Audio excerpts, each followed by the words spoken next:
మన ఇంట్లో మనం మన కుటుంబ సభ్యులకే అవసరమైన వాళ్ళకి తగిన సేవలు చేయగలిగితే అది మన పిల్లలు ఆదర్శంగా తీసుకుంటారు. మన కోసం మనం చేయడం సేవ అనుకోవద్దు. ముందు మన బాధ్యత మనం చేయడం అనేది అన్నిటికంటే గొప్ప సేవ. సమాజానికి ఎంత సేవ చేసినా మన ఉద్యోగ బాధ్యతో, మన వ్యాపార బాధ్యతో, మన సంసార బాధ్యతో మనం నిర్వహించకపోతే ఆ సేవ దండకే. అసలు పని మానేసి అన్నీ చేస్తున్నాడట. ఎందుకంటే ఈ బయట సేవలు చేయడంలో అహం అనేది ఉంటుంది ఎంతైనా. నాకేదో పేరు రావాలి, నలుగురు నా గురించి అనుకోవాలన్నది ఉంటుంది. ఇంట్లో సేవలో అది ఉండదు. మన కోసం మనం చేసుకోకపోతే ఎవరు చేస్తారు అంటారు. ఈ దేశంలో ప్రపంచంలోని అన్ని దేశాల కంటే భిన్నంగా మన భారతదేశంలో శతాబ్దాల తరబడి ఒక సేవకురాలు ఇంట్లో ఉండి త్యాగం చేసి మొత్తం కుటుంబాన్ని పోషించింది. ఆ సేవకురాలి పేరే తల్లి. శతాబ్దాల తరబడి దేశంలో కొనసాగినటువంటి సంస్కృతి. ఆ మాతృమూర్తులు ఏమీ ఆశించలేదు. భర్తకి చేస్తున్నాం, పిల్లలకి చేస్తున్నాం, వచ్చిన వాళ్ళకి. వీళ్ళు మాత్రమేనా, అతిథులు కూడా చాలామంది ఉండేవారు.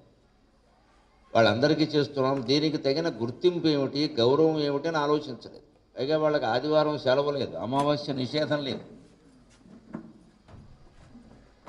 ఏ రకమైనటువంటి జీతాలు లేవు, నాతాలు లేవు, ఎలవనసులు లేవు. ఇంకా ఇంకా నిజం చెప్పాలంటే కాస్త వేధింపులు తప్ప. అయినా ఇదంతా మన కోసం చేస్తున్నామనే భావనతో కుటుంబానికి చేశారు ఇంతవరకు తల్లు. మనం ఎవరికి ఏ సేవ చేసినా మన కోసమే చేస్తున్నామనే భావన ఉండాలి. అప్పుడు అహం అనేది ఉండదు. వాళ్ళ కోసం చేస్తున్నాం, వాళ్ళు వేరు మనం వేరు అనే భావన వచ్చిందంటే అహం వెంటనే ప్రవేశించినట్టు. అహం అంటే అహంకారం కాదు.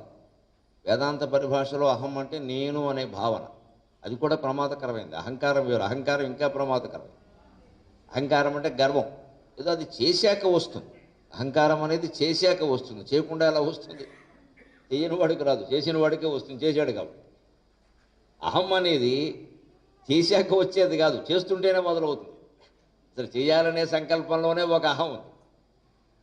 ఆ అహానికి దూరంగా మనం ప్రవర్తించాలి. మా అహం మనకేమీ ఇబ్బంది కలిగించకుండా ఉండాలి అంటే చేస్తున్నది పరాయి వాళ్ళకి కాదు, మన కోసమే మనం చేసుకుంటున్నామనే భావన ఉండాలి. అది మన తల్లి నుంచే మనం స్వీకరించగలగాలి. ఇంతవరకు తల్లులు అలాగే ఆదర్శంగా ఉన్నారు.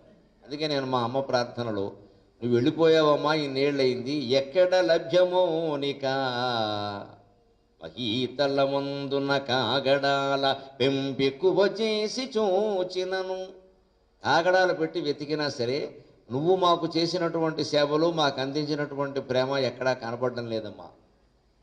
ఈ వనరించిన సేవలు ధృతిందక్కగని నిభాషణము. మామూలు సేవలు వేరండి. సేవ అంటే ఏదో దాన ధర్మాలు, ఉపకారం అని అనుకోవద్దు.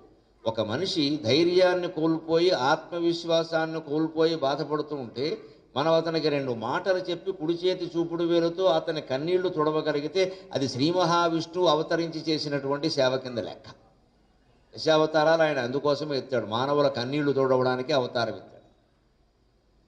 రాక్షస బాధలు పడలేక మానవులు క్షోభ పడుతుంటేనే కదా మహావిష్ణువు అవతారం ఎత్తింది. అవతారం ఎత్తి చేసింది ఏమిటి? వీళ్ళనేం ప్రత్యేకంగా కాపాడాలి, వాళ్ళని చంపేశాడు కానీ వాళ్ళని సంహరించడం ద్వారా వీళ్ళని కాపాడినట్టే అయింది కదా.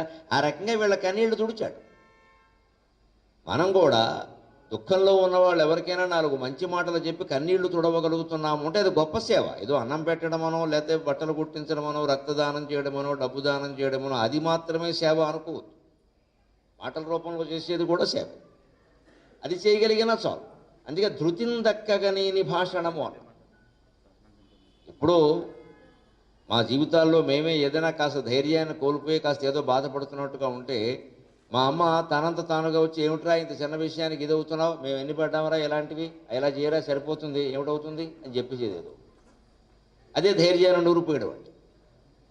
అంతేకాదు తాల్మియు మేల్మియు వండి పెట్టుటారు.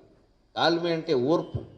ఇవాళ సమాజంలో చాలామందిలో కనిపించిన విషయం ఇది, ఓర్పు అనేది. అసహనం అనేది ఇవాళ సమాజానికి పెద్ద సంకేతం అయిపోయింది. చిన్నపిల్లల దగ్గర నుంచి పెద్దవాళ్ళ వరకు అందరికీ అసహనమే. ఎందుకంటే వెంటనే అయిపోవాలి. అంచేది ఓర్పు తగ్గిపోయింది బాగా. అందుకే చాలా నిరాశలోకి వెళ్ళిపోవడం, నిస్పృహలోకి వెళ్ళిపోవడం, చివరికి ఆత్మహత్యలు చేసుకోవడం జరుగుతుంది. ఎందుకంటే అనుకున్నది అవ్వలేదని కాదు, అనుకున్నది వెంటనే అవ్వలేదు. అనుకున్నది అవ్వలేదంటే అది వేరే విషయం. పోను జీవితాశయం దెబ్బతింటే వాడికి నిరాశ నిస్పృహ వస్తుంది, ఇంకేముందిలే అనిపిస్తుంది. కానీ ఒక జీవిత ఆశయం అంటే జీవితం ఉంది అందులో. జీవితంలో ఎప్పుడవుతుందో తెలియదు ఆశయం. జీవితాశయం అంటున్నారు, చిన్నది కాదు. ఓ చేగోడి కొనుక్కోవాలంటే ఎక్కడో దొరుకుతుంది, ఈ దుకాణం కాదు ఇంకో దుకాణంలో కొనుక్కుంటాం. జీవితాశయం చేగోడి లాంటిది కాదు కదా. ఓ జీవితం వెచ్చిస్తే ఆ ఆశయం దొరుకుతుందో దొరకదో, జరుగుతుందో జరగదో అనుమానం. అంతటి జీవితాశయం వెంటనే ఎలా వస్తుందండి? కానీ ఇవాళ యువతరంలో కనిపిస్తున్న ఒక ఇబ్బంది అయిన విషయం ఏమిటంటే ఇది వెంటనే అవ్వాలి. వాళ్ళ తప్పు లేదు, పెద్దవాళ్ళని మనమే ఆలోచించాలి. వాళ్ళని మనం చేర్పించామే ఇంగ్లీష్ మీడియం పాఠశాలలు, టెక్నో పాఠశాలలు, రకరకాల పాఠశాలలన్నీ కూడా సంవత్సరానికి 1,00,000, 2,00,000 ఫీజులు కట్టేసి అక్కడ ఏం చేస్తున్నారు అంటే పొద్దున్న పరీక్ష పెడుతున్నారు, మధ్యాహ్నం ఫలితం చెబుతున్నారు.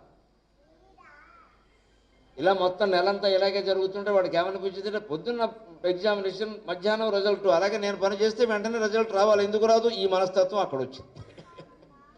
పిల్లలు వెంటనే కావాలి, వెంటనే అవ్వాలి, మేము అన్నది ఎందుకు అవ్వాలంటే వాళ్ళకి అన్ని వెంటనే అయిపోతున్నాయి. అక్కడ మొన్న అక్కడికక్కడే దిద్దేసి మార్కులు చెప్పేస్తున్నారు, అంత కంప్యూటర్లే కదా. ఇక 2 పెరిగాయి 2 తగ్గాయని చెప్పేస్తున్నారు. వెంటనే తెలిసిపోతుంది, థర్మామీటర్ పెట్టి జ్వరం కొలిచినట్టే కొలిచేస్తున్నారు మార్కులు. రాసిన పరీక్షకి మార్కులు అంత తొందరగా తెలియడం, వాడు బాగుపడ్డాడో, దెబ్బతిన్నాడో, పైకి దిగాడో, కిందికి దిగాడో వెంటనే తెలిసిపోతుంటే ఆ పిల్లాడు మనస్తత్వం 1వ తరగతి నుంచి ఇంచుమించు ఇంజనీరింగ్ వరకు ఇలాగే సాగుతూ ఉంటే తర్వాత తన మనస్తత్వం జీవితంలో ఎలా ఉంటుంది? కానీ అమ్మాయిది కానీ అబ్బాయిది కానీ నాకు వెంటనే అవ్వాలి. ఎందుకంటే నా బళ్ళు అయిందిగా, వెంటనే ఎందుకోదు? నేను బండి అడిగాను, మా నాన్న వెంటనే కొండేమిటి, ఆలోచిస్తాడేమిటి? మరి ఆలోచిస్తాడు, బాగానే ఉంది, నీ వయసు 15, ఏం చేయమంటావు? ఆలోచించడం. మైనారిటీ తీరలేదు, నీకు లైసెన్స్ లేదు, బండి ఇస్తే తండ్రిని మూసేస్తారు. అక్కడ సన్నాఫ్ రాస్తారు, ఒక్క పేరు రాయరు, సన్నాఫ్ రాస్తారు. 70 ఏళ్ళ వాడికి కూడా సన్నాఫ్ రాస్తారు, తండ్రి లేకపోయినా సరే లేటు అని చెప్పి రాస్తాడు. సన్నాఫ్ రాయకుండా ఎక్కడ ఏమి చిరునామాలు ఉండవు, రిజిస్ట్రేషన్ చేసినా అంతే, పోలీస్ స్టేషన్లోనే అంతే. మరి 70 ఏళ్ళ వాడికి ఇంకా బతుకున్న వెళ్ళిపోయిన వాడి పేరు కూడా రాశారు. ఎప్పుడు 15 ఏళ్ళ వాడు బండి తీసుకెళ్ళి ఎక్కడైనా ప్రమాదానికి గురైతే అక్కడ సన్నాఫ్ రాయరు, వెంట రాయడం పిలిపిస్తారు, నీకు బుద్ధి ఉందా లేదా, ఎందుకు ఇచ్చామంటారు. ఇవాళ పత్రికలో బొమ్మ మీరు చూస్తుంటారు, ఒక ప్రముఖ పత్రికలో వచ్చింది.